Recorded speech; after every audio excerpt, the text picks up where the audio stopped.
আল্লাহওয়ালাদের সব থেকে বড় গুণ যেটা আমি আপনাকে স্মরণ করিয়ে দেব সেটা হচ্ছে আল্লাহকে স্মরণ করা।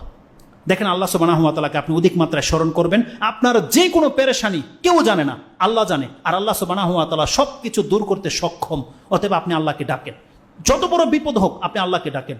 আল্লাহকে যারা ডাকে না মূলত তাদের সাথে আল্লাহর কোনো সম্পর্কই নেই। সে যতই বলে আমি আল্লাহর ওলি, আমরা যদি আল্লাহকে না ডাকি তাহলে জেনে নেন এই সালাত, এই ইবাদত, এগুলো সারশূন্য। তার মানে ইবাদতের মধ্যে সবচেয়ে শ্রেষ্ঠ ইবাদত হচ্ছে আল্লাহকে ডাকা, যখন তখন আল্লাহকে ডাকা। আপনি আল্লাহকে ডাকেন মানে আপনি আল্লাহর গোলাম, এটা প্রমাণ হচ্ছে। কিন্তু আপনি যদি না ডাকেন তার মানে আপনি যেমন আপনার পার্টনার আরেকজন ব্যবসায়ীর কাছে কোনো কিছু হেল্প নেন না, তার মানে কি আপনি তার সমকক্ষ, তার মতন আপনিও গনি মানে স্বাবলম্বী। যদি আপনি আল্লাহর কাছে না চান ব্যাপারটা এমনই হবে যে আপনি হয়তো আল্লাহর কাছ থেকে মুখ ফিরিয়ে নিয়েছেন। একটা ছোট্ট কথা মনে পড়ে গেছে, বলে দিই। আইয়ুব আলাইহিস সালাম সম্পর্কে আপনি জানেন, তিনি কিন্তু বাদশাহ ছিলেন, জানেন? আল্লাহ তাকে ওঢেল দিয়েছিল। কোনো একদিন রহমতের বৃষ্টি হচ্ছে, আর বৃষ্টির মধ্যে পঙ্গপাল, তাও স্বর্ণের। এটা বুঝেন? এটা বুখারী মুসলিমের হাদিস থেকে আপনি নিয়ে নেন। বৃষ্টি ঝরছে, পঙ্গপাল হচ্ছে স্বর্ণের, যেটা হচ্ছে ফড়িং আমরা বলি, ঘাস ফড়িং। এ পঙ্গপাল যেটা আযাব হিসাবে আসে, মক্কা মদিনায় ছেয়ে যায়।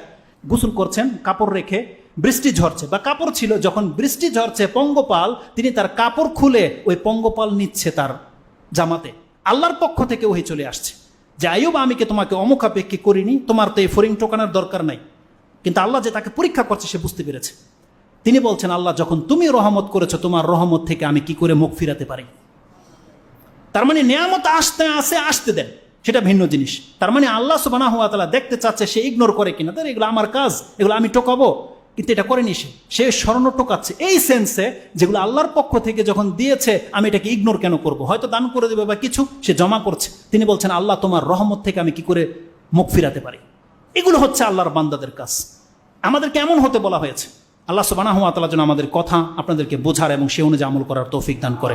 আল্লাহ সুবহানাহু ওয়া তাআলা যে বিপদ আমাদের উপরে দিয়েছো, আল্লাহ এই বিপদ আমাদেরকে ধৈর্য ধারণ করার তৌফিক দান করো এবং এর চেয়ে উত্তম জীবন তুমি আমাদেরকে দান করো। আল্লাহ যে উদ্দেশ্য তুমি এই বিপদ আমাদেরকে দিয়েছো সেই উদ্দেশ্যের জন্য হাসিল হয়, আমরা যেন তোমার মুখী হতে পারি এবং আমাদের পাপ যেন মিটে যায়। আল্লাহ আমাদেরকে তাদের অন্তর্ভুক্ত করো যাদের পাপ মিটে যাবে।